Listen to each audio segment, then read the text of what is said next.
जितना मर्जी घमंड ये कर ले, इसका चकनाचूर हो जाएगा।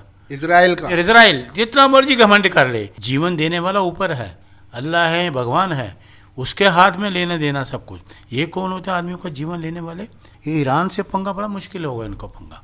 ईरान कोई छोटी मोटी कंट्री नहीं है। देखिए अमेरिका तो वियतनाम को भी नहीं जीत पाया आज तक नहीं जीत पाया था वियतनाम को। छोटा सी कंट्री थी, उसको नहीं जीत पाया। लेकिन जुर्म और क्रूरता करने वाला उसका नाम निशान खत्म होता, उसका नाम लेने वाला कोई नहीं होता। इजराइल सोचो कि देश खत्म कर देंगे, ये उसकी भूल है। वो देश खत्म नहीं कर सकते, ना उसकी धरती को खत्म कर सकती है।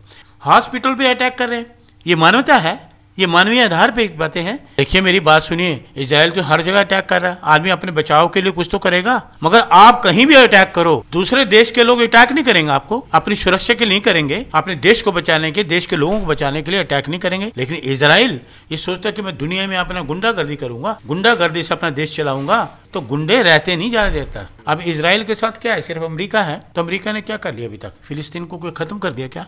फिलिस्तीन तो वहीं खड़ा है। लेकिन इजराइल ये भूल जाए, घमंड और तानाशाही ज़्यादा देर नहीं चलती। एक देश वहीं रहेगा, ईरान वहीं रहेगा, ईरान के लोग भी वहीं रहेंगे, और बाकी ये जो आपका इजराइल है, घमंड चूर हो जाएगा। ईरान से पंगा मत लो। ईरान और इजराइल का युद्ध लगातार जारी है और अब हालत ये है कि इजराइल में जितने भी लोग रह रहे थे अब वो देश छोड़कर भागने पर मजबूर हैं। लेकिन सवाल ये है कि जो भारतीय लोग यहाँ से इजराइल गए थे, जिनको नौकरी लगवाई गई थी, और ईरान में जो छात्र है, खबर आ रही है कि ईरान में जो भारतीय छात्र थे उन पर भी हमला किया गया है। तो ऐसे में सवाल उठता है कि जो लोग इजराइल की समर्थन कर रहे थे या इजराइल के समर्थन में खड़े थे, ऑफिशियली भारत सरकार का स्टैंड तो नहीं था, लेकिन कुछ लोग हैं जो एक बरादरी की नफरत के चलते उनका समर्थन करते हैं। अब खबर आ रही कि ईरान में भी कुछ भारतीय छात्र जो है वहाँ पर उन पर हमला हुआ है इजराइल की तरफ से।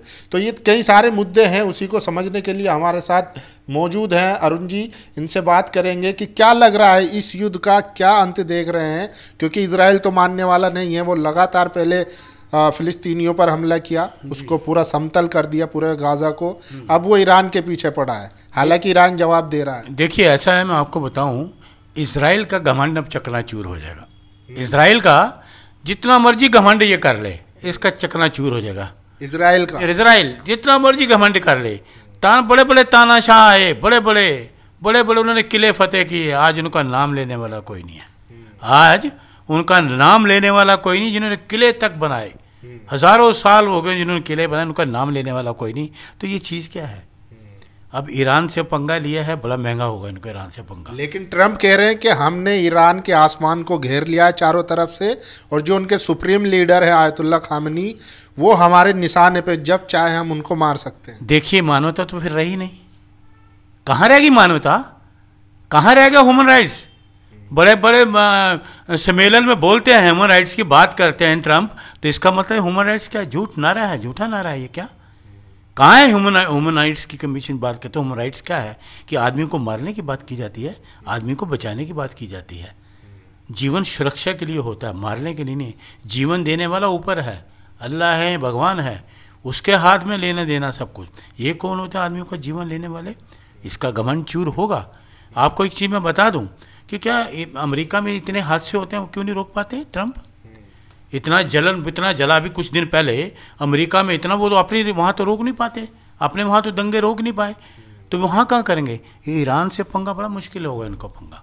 ईरान कोई छोटी मोटी कंट्री नहीं है। और दूसरी बात ये, हमारे जो भारतीय छात्र हैं जिनको नौकरी दी गई, तो मोदी जी जवाब दें ना, वो कहाँ है हमारे छात्र? ईरान में अगर वहाँ हमला हुआ है जहाँ हमारे छात्र रहते हैं, अरे किसी भारतीय छात्र से बातचीत कराओ। आपका तो डंका बजता कहते हो विश्व में, तो डंका वो कहाँ रह गया? किसी भारतीय से बात करके तो दिखाओ ईरान में कि हमारे छात्र वो ठीक हैं। अरे नौकरी के लिए भेजा उनको, उनके माता पिता देख रहे होंगे, चिंता में है, बात कराइए। ये तो सरकार का काम है ना बात कराना। तो क्यों इजराइल सोचता है कि हम ईरान को ख़त्म कर देंगे? हैं वो तो आपको देखिए, अमेरिका तो वियतनाम को भी नहीं जीत पाया आज तक नहीं जीत पाया था वियतनाम को। छोटा सी कंट्री थी, उसको नहीं जीत पाया। तो अमेरिका और ये इजराइल देखिए, कहते हैं ना, जुल्म करने वाला कब तक जुल्म करेगा? जुल्म सहने वाला ज़्यादा ताकतवर होता है। जो जुल्म सहता है वो ज़्यादा ताकत देता है, भगवान अल्लाह उसको ज़्यादा ताकत देता है, ईश्वर उसको ज़्यादा ताकत देता है। लेकिन जुर्म और क्रूरता करने वाला उसका नाम निशान हो खत्म होता, उसका नाम लेने वाला कोई नहीं होता। लेकिन क्या ये जो लड़ाई है, क्योंकि ईरान की अपनी तो लड़ाई थी नहीं, खुद फिलिस्तीन में जो इजराइल ने बमबारी की, वहाँ के लोगों को मारा, नरसंहार किया, उसके समर्थन में वो बोलता था या लड़ता था अपने प्रॉक्सी के जरिए। लेकिन क्या वो उसकी सज़ा भुगत रहा है? और जो मुस्लिम देश हैं, 56 कंट्रियाँ हैं, उनमें से कोई बोलने को तैयार नहीं है। ईरान अकेला बोलता था, आज वो उसकी सज़ा भुगत रहा है और ईरान अकेला खड़ा है। पूरा यूरोप जो है, फ्रांस, अमेरिका, ब्रिटेन, सब एक हो चुके हैं और लगातार धमकियां दे रहे हैं कि हम इसको ख़त्म कर देंगे। ट्रम्प भी लगातार यही कह रहे हैं। देखिए, एक मेरी बात सुन लीजिए, इस दुनिया में ना तो कोई देश ख़त्म हुआ है, देश कायम रहे हैं, देश का नाम कायम रहा है। जनरेशन आती जाती थी, दंगों में लड़ाई होती है, युद्ध होते रहते हैं, लोग चले भी जाते हैं, नए भी आ जाते हैं, लेकिन देश खत्म नहीं होता। देश का नाम रहता है, उस धरती रहती है, उस देश की धरती रहती है, वहाँ के लोग रहते हैं, नए जन्म लेते हैं, नई फिर शुरू हो जाती है। जैसे खेती करते हैं, खेत नई नई चीज़ें हम बीज बोते हैं, तो नई नई खेती हर तरह की होती है, तो नए नए तरीके के सोच विचार के लोग निकलते आते हैं, लेकिन देश खत्म नहीं होता। इजराइल सोचे कि देश खत्म कर देंगे, ये उसकी भूल है। वो देश खत्म नहीं कर सकते, ना उसकी धरती को खत्म हो सकती है। कितने लोगों को जुल्म करेंगे ये आप एक बताइए। इन्होंने वो आपने फिलिस्तीन की बात की, आपने कभी सुना कि अस्पतालों पे अटैक किया जाए? अस्पतालों में तो लोग इलाज कराने जाते हैं, तो इजराइल अस्पतालों पे उन्होंने अटैक किया, तो इससे कोई अच्छी बात है? ये हॉस्पिटल पे अटैक कर रहे हैं, ये मानवता है? ये मानवीय आधार पे बातें हैं? अस्पताल में तो आदमी घायल होता था, इलाज कराना। इजराइल तो अब आरोप लगा रहा है ईरान पे कि ईरान जो है सिविलियन एरियाज में अटैक कर रहा है, अस्पतालों पे और जो सिविल बिल्डिंग है वहाँ पर अटैक कर रहा है। देखिए, मेरी बात सुनिए, इजराइल तो हर जगह अटैक कर रहा है, आदमी अपने बचाव के लिए कुछ तो करेगा। मगर आप कहीं भी अटैक करो, दूसरे देश के लोग अटैक नहीं करेंगे आपको, अपनी सुरक्षा के लिए नहीं करेंगे, अपने देश को बचाने के, देश के लोगों को बचाने के लिए अटैक नहीं करेंगे। लेकिन इजराइल ये सोचता है कि मैं दुनिया में अपना गुंडागर्दी करूँगा, गुंडागर्दी से अपना देश चलाऊंगा, तो गुंडे रहते नहीं ज़्यादा देर तक। ईरान चल रहा अच्छा भला देश है, हमारे उनसे अच्छे रिश्ते हैं सभी से। तो ये आप ये क्या कैसे कह सकते हैं कि मुस्लिम अलग हो गए हैं? देखिए, धर्म तो हर देश के जितने भी मुस्लिम कंट्री हैं उनकी अपनी कोई बात आएगी तो वो सब एक हो जाएंगे। अब इजराइल के साथ क्या है? सिर्फ अमेरिका है, तो अमेरिका ने क्या कर लिया अभी तक? फिलिस्तीन को कोई ख़त्म कर दिया क्या?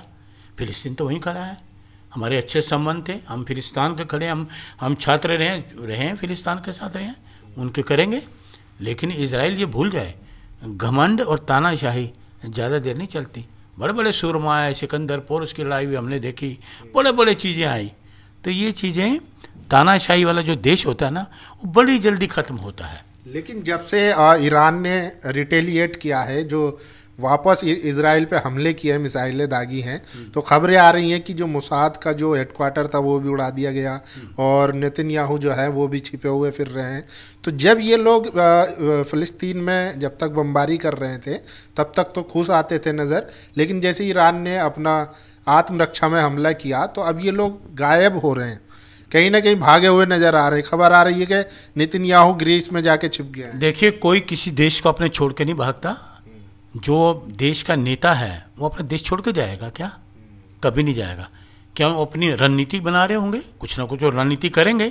अगर जोर ज़बरदस्ती से गैर कानूनी तरीके आप अटैक करोगे, अपनी नीति तो बनाएंगे। तो आप ये अफवाह मत फैलाइए कि वो नज़र नहीं आ रहे, भाग गए, फला ऐसी चीज़ें क्यों करते हैं आप लोग? क्योंकि बड़े हैं आप, क्योंकि मीडिया आपके अंदर है, पैसा आपके पास है। नहीं, हम नहीं कर रहे। ये तो बाकायदा रिपोर्ट आ रही है कि नेतन्याहू जो है, जो इजराइल के प्रधानमंत्री हैं, वो गायब हैं, छिपे हुए हैं। देखिए, मेरी बात सुनिए, वो तो छिपे ही होंगे भाई। जो इसका जो घमंड है, देखिए, अब वो दुर्योधन था, वो पानी में चला गया था कि मेरे कोई मार नहीं सकता। तो जो आदमी करता है ना क्रूरता, उसको दिल में डर होता है। निर्दोषों की जो हत्या करता है उसको दिल में अपना डर होता है कि मैं जो क्रूरता कर रहा हूँ मेरे पे भी इस तरह का होगा, तो इसलिए वो छुप भी रहे होंगे, छुप भी सकते हैं। क्या पता क्या सो, ये तो हम चीज़ नहीं जान सकते ना। ये तो जो पूरा इंटरनेशनल मीडिया वही चीज़ें बता पाएगा। हम तो भारत के हैं, हम तो भारत के हैं कि हम हिंदुस्तान के लोग हैं। हम तो ये चाहते हैं जो हमारे हिंदुस्तानी लड़के गए हैं वो कहाँ हैं, ये सरकार बताए। जो कितने हमारे युवा गए हैं वहाँ पे, अपनी जान हथेली पे रख के गए, अपनी जान हथेली पे रख के गए, वो युवा कहाँ हैं बताओ भाई। उनके घरों से बातचीत कराओ क्या कर रहे हैं वो युवा हमारे? नौकरी कर रहे हैं, लड़ाई कर रहे हैं, कहाँ उनको झोंक दिया आपने? उनको युद्ध में कहाँ झोंक दिया हमारे युवाओं को? वो तो बेचारे नौकरी के लिए गए हैं, युद्ध करने थोड़ी गए हैं भाई। आप बताइए, वो नौकरी करने गए हैं, पैसा कमा के अपने घर वालों को देना, घर चलाना, उन्होंने घर गृहस्थी चलानी है, युद्ध करने थोड़ी गए वो। तो बताइए हमारे वो छात्र कहाँ, भारतीय छात्र कहाँ हैं? बताइए उनको लोगों को। ये तो सरकार का काम है ना, तो सरकार ये चीज़ें बताएं, ये तो सरकार का काम। सरकार ने तो जो ईरान में एम्बेसी है उसने एडवाइजरी जारी की है कि भाई जो जितने भी भारतीय हैं वो किसी भी तरीके से अगर वो अपने पे मतलब खुद से अगर आने जाने में से वो हो सशक्त हो तो वो खुद से जो है ट्रेवल करके ईरान छोड़ दें, और बाकी हम लोग मदद कर रहे हैं क्योंकि वहाँ पे युद्ध चल रहा है। तो सरकार ने तो अपना एडवाइजरी जारी कर दी। हम ईरान पे भरोसा कर सकते हैं, उनके नेताओं पे भरोसा कर सकते हैं, लेकिन आपका इजराइल पे भरोसा नहीं कर सकते। इजराइल पे भरोसा नहीं, बिल्कुल नहीं कर सकते। क्यों? तो वो युद्ध करने वाला, तानाशाही करने वाला, क्रूरता करने वाला देश।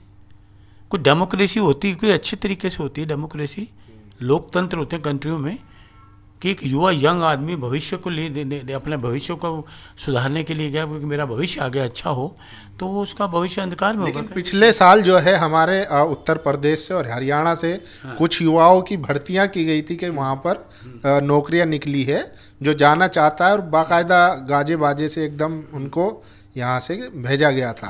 लेकिन उनका भी अभी तक कोई पता नहीं है कि वो क्या कर रहे हैं, किस स्थिति में है, जबकि वहाँ पर भारी बमबारी की जा रही है ईरान की तरफ से।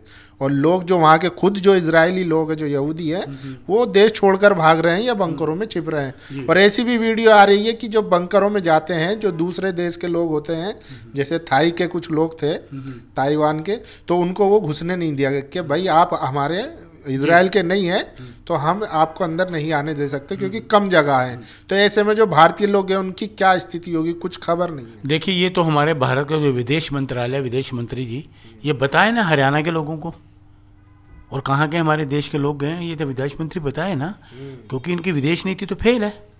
विदेश नीति इनकी कहीं भी काम नहीं, हमारे भारत की विदेश नीति पूरी तरह से फेल है, विदेश मंत्री पूरी तरह से फेल है। लेकिन डंका तो बजने की, काहे का डंका बज रहा है? अभी तक बता ही नहीं पाए हरियाणा के युवा हमारे क्या कर रहे हैं वहाँ पे, बताया क्या? किस बात का डंका बज रहा है, किस बात का? अभी G7 में तो गए मोदी जी, तो अपने आप ही चले गए, उन्होंने तो नहीं बुलाया, उन्होंने थोड़ी बुलाया, ये तो अपने आप चले गए। अपने आप कैसे कोई चले? क्या मेरी बात सुनिए, ऑफिशियली तो नहीं बुलाया गया। अभी मैंने वो तस्वीरें भी देखी, 10 लोगों से मोदी जी की तस्वीर ही नहीं है। G7 का जो मोटो बनाते हैं तस्वीरें, उसमें मोदी जी की तस्वीर ही नहीं है, तो हमारे लिए तो शर्म की बात है ना। तो वो 10 लोगों की तस्वीर है तो मोदी जी की तस्वीर ही नहीं है उसमें, तो अपने आप ही चले। पहले तो ये आया था कि उन्होंने इनवाइट ही नहीं करा, फिर कुछ दिन बाद आया कि यही गोदी मीडिया बोलने लगा हम जाना नहीं चाहते, फिर ये अपने आप ही चले गए। मतलब कोई स्पष्ट नीति तो हो, विदेश नीति स्पष्ट है ही नहीं कोई स्पष्ट। देखिए, हमारी विदेश नीति जब इंदिरा जी थी तब थी विदेश नीति थी, राजीव जी थे, स्पष्ट विदेश नीति थी, नेहरू जी की विदेश नीति आज तक चलते हैं, उसको हिला नहीं सकते। तो विदेश नीति वो होती है, इनकी तो कुछ है ही नहीं, पता ही नहीं कब क्या बोल रहे हैं। लेकिन वीडियोस और फोटो तमाम आ रहे हैं कि जितने भी, चाहे वो इटली की प्राइम मिनिस्टर हो मेलोनी या फ्रांस के प्रधानमंत्री हो मैक्रोन, उनके साथ अच्छे तरीके से बातचीत कर रहे हैं, घुल मिल रहे हैं। मैंने नहीं देखा उनको, कहाँ मैं आप कह रहे, मैंने तो देखा नहीं। मैंने ये तस्वीर जरूर देखी है कि उन 10 में से मोदी जी की तस्वीर नहीं है, उन 10 तस्वीरों में मोदी जी की तस्वीरें मैंने ये देखा है। अच्छा, इसमें आप क्या देख रहे हैं, जो ईरान इजराइल का युद्ध चल रहा है उसका क्या अंतिम हल देख रहे हैं आप?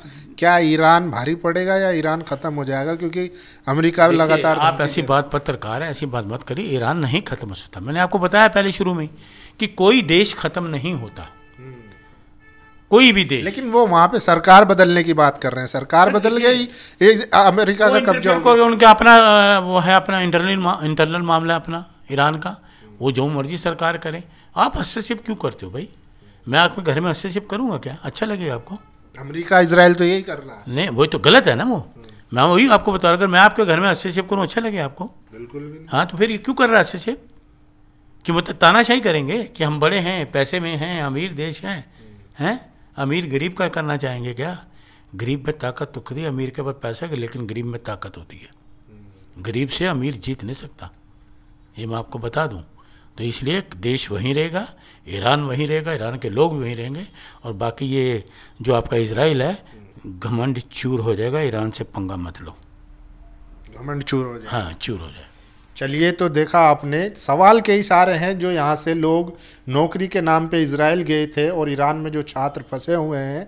अब खबर आ रही है कि लोनी के एक स्टूडेंट थे जिनके घर पे जिनकी उनके माता पिता से आखिरी बार बात हुई थी, फिर एक बम धमाका होता है और वो फ़ोन डिस्कनेक्ट हो जाता है। उसके बाद से कोई बातचीत नहीं हुई। उसके घर परिवार वाले अभी तक जो है हैरान परेशान है, सरकार से रब्ता कर रहे हैं। लेकिन देखिए, दर्दनाक हादसा है। एक उनका युवा नौकरी करने गया है, वो पढ़ रहा था और बम धमाका हुआ, डिस्कनेक्ट हो गया। तो उनके परिवार पे क्या बीतेगी, उनके दिल पे क्या बीतेगी उनके परिवार पे। वो तो सोच रहे होंगे नौकरी करने गया है।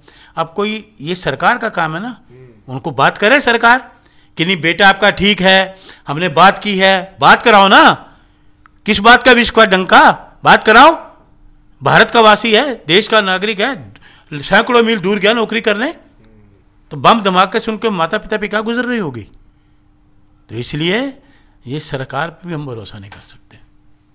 तो वही सवाल के इशारे हैं, लेकिन वही है कि अभी जो भारत सरकार का जो स्टैंड होता था वो पहले ईरान के समर्थन में, क्योंकि हमारे ईरान से बहुत अच्छे ताल्लुकात रहे हैं हमेशा से, और फ़िलिस्तीन से भी। लेकिन अब जो है रणनीति कहीं ना कहीं बदलती हुई नज़र आ रही है और विश्व स्तर पर जो हमारी डिप्लोमेसी है वो भी क्लियरिटी जो है वो कहीं भी देखने को नहीं मिल रही है। बाकी इस वीडियो पर अरुण जी के विचार पर आपकी क्या राय है, अपनी राय जरूर दीजिए। शुक्रिया। नेशनल दस्तक की आपसे गुजारिश है कि अगर इसको बचाना चाहते हैं तो नेशनल दस्तक को सब्सक्राइब करने के लिए रेड कलर के सब्सक्राइब बटन को दबाएं, फिर बेल आइकन की घंटी दबाएं। नेशनल दस्तक को बचाने के लिए बहुत जरूरी है कि हर खबर को शेयर करें, लाइक करें, कमेंट जरूर करें।